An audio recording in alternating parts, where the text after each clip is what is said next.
שלום לכולם, אני עכשיו נמצאת בקליניקה שלי, שקורה פה קסם מאוד מאוד גדול בהשפעה של NLP מבוסס מיינדפולנס, ויש עוד מרחב שאני מאוד מאוד מאוד אוהבת ואני רוצה להראות לכם אותו, שזה המרחב הכיתתי. הנה, הגענו, כרגע הכיתה ריקה, אבל בעצם פה במרחב הקבוצתי קורה קסם של נגיעה בהרבה לבבות בו זמנית. זה יכול להיות 20, זה יכול להיות 100, 200, 2,000, כמה שרק תרצו. עכשיו, מה העניין עם הקסם הזה?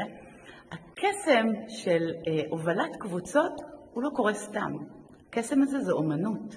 זו אומנות שחשוב ללמוד אותה, ללמוד אינטראקציה בקבוצה, ללמוד הובלת קבוצה, ללמוד איך לבנות תהליך בקבוצה.